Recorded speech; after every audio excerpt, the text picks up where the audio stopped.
Don't forget the Palestinian brothers and sisters in your du'as. I'm going to leave a link in the description in case you want to donate to a charity that has a 100% donation policy. Assalamu alaikum guys, and welcome to another episode of Smile to Jannah. I don't know why on earth no one's touched on this topic.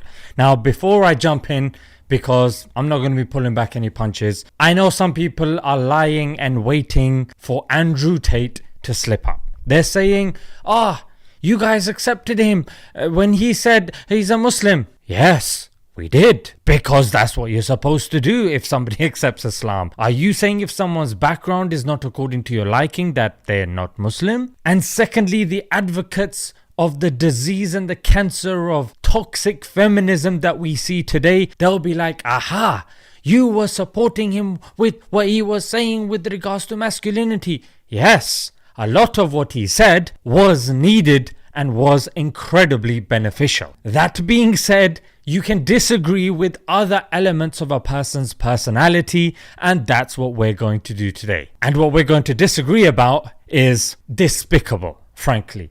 Yeah, the language that Andrew Tate has been using is deplorable, racist, and not suitable for somebody who's been a Muslim for at least a year. So let's have a listen and you guys can be the judge. That Packy. Anyway. What's he say? Because Andrew, in my opinion, is chasing relevance and acceptance by the far right by platforming people like Katie Hopkins and promoting Tommy Robinson. What he is doing is staining his legacy. Now, the P word that he mentioned, we know, especially here in the UK and in Canada, it has racist connotations. Just journey a little bit back to the 1970s and there was something called Packy bashing, in which anyone with a brown skin color was bullied, their shops were destroyed, and they were beaten sometimes to death. And being somebody that lived in Luton, you should know this. It's not like you're American that's confused that, I was just confused, I thought it was short for their country. And somebody might be saying, maybe he's joking, but remember when KSI was joking? We didn't accept that as an excuse. And there are just so many clips. Here's another one. Everyone's just coming in and invading our country. Packies. Yeah, well. There you go. Yeah. And even if it's written tweets, I mean, how many excuses can you make for this guy? He's used this term so many times. And who else has used this term and uses terms like this? Taxi.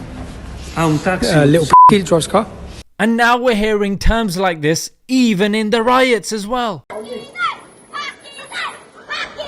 And here we can see recently, in the last few years, in Manchester there was a stabbing and the P word was used by the perpetrator. And in case somebody is still there sitting on the fence, here's a tweet that he did depicting the Cardiff attacker as brown and with a knife, and no context needed or given, frankly. And then he speaks highly of Tommy. I tweeted today in support of Tommy Robinson. He is against corrupt governments. Plus, I know him on a personal basis. I don't need everybody to agree with everything I say. He makes it clear that he is against Islam, mate. Yeah, there are other clips in which he's okay with Hindus, Sikhs and Jews. It's the Muslims that he's got the problem with.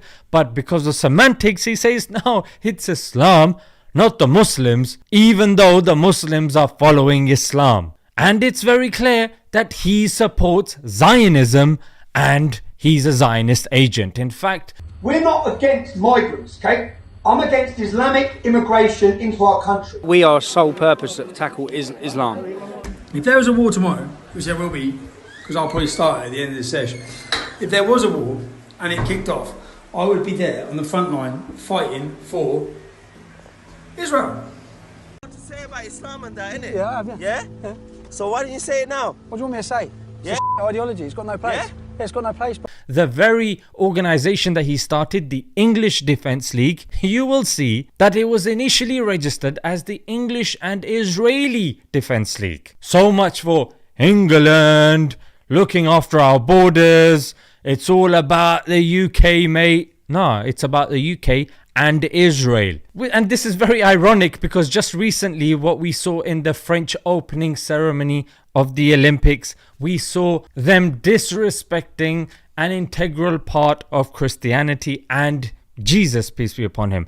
Muslims stood up. Andrew Tate was one of them. He's saying you should not tolerate this blasphemy. And it's true. But why is it that you tolerate the blasphemy for your own religion from Tommy Robinson? We talk about this with Gaza, Israel right now. So I think it's kind of hypocritical to talk about how the Gazans have been repressed and the land is being taken from them by insane globalists, and then sit there and say, well, the British shouldn't complain that insane globalists are importing. And then he compares Palestine, where the genocide, ethnic cleansing, apartheid is taking place, where Lancet Journal says 180,000 plus Palestinians have died, where UN 2017 describes it as unlivable because there's only 2 hours of electricity a day and 60% youth unemployment. And the 9th head of UN, Antonio Guterres, said if you want to see hell on earth, go look at the children of Gaza. And Israeli army spokesman Daniel Hagari said the goal there is destruction,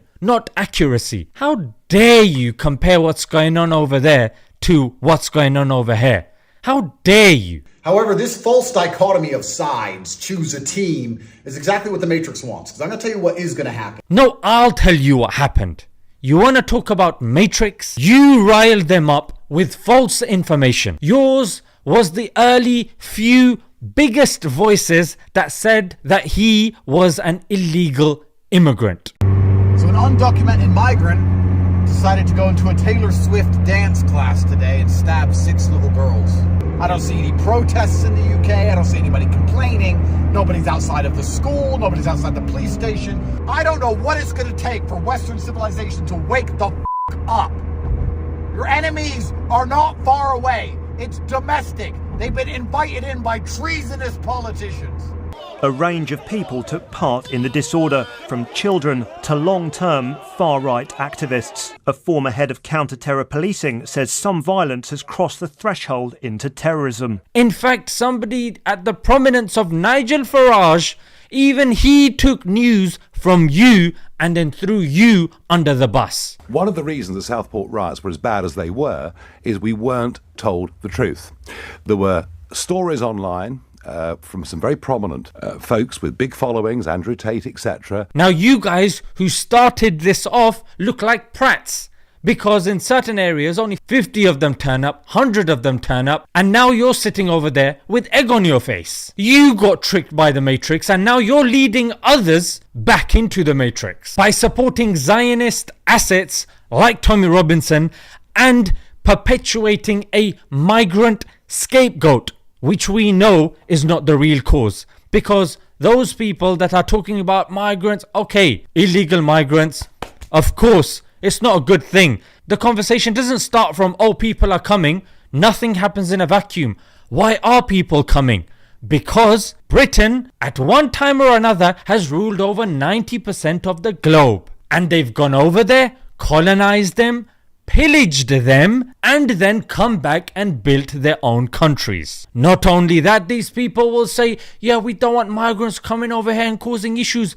Well, we don't want that either. But you come to our countries and you take the natural resources to pump into your own countries, thereby leaving our countries in ruin. Because you get involved in the politics as well, then you make us hate the color of our own skin, bigging up your own countries, and then out of survival and necessity and post World War II to rebuild your country, because, if I might add, most of the World War I people defending you were Punjabi Muslims. Oh yes, the highest amount of 136,000. In fact, Major Gordon Corrigan, he said Indians saved the empire, and were they not there, Germans would have broken through. In World War II, the second highest amount were the Muslims, who provided the second highest amount of 595,000. So we help you in your world wars. Then, according to the British Nationality Act,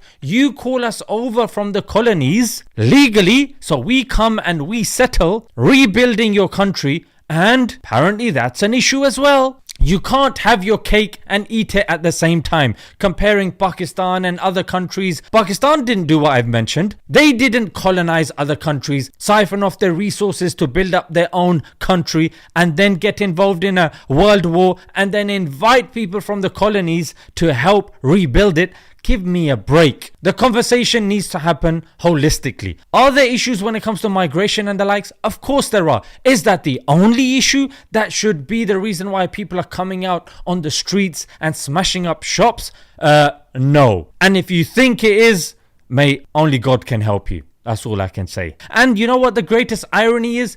He's hyped up all these people and now these far-right individuals are turning against him. Read this tweet. Oh, he's disappointed that they are turning against him. Oh, okay. So much sympathy coming your way, Andrew. Not. And now Nigel Farage is even throwing the likes of Tommy under the bus as well. They're turning on each other. Good. Good on you, mate. And hopefully, Andrew, this will be an awakening for you. That these people that you are looking towards for acceptance, they will never accept you. So the only one you need to be true to is God. For if you fix your relationship with God, Allah, then Allah will fix your relationship with the people. If we try to do it the other way around, it just doesn't work. Let's leave it there, guys. Until next time. Assalamu alaikum.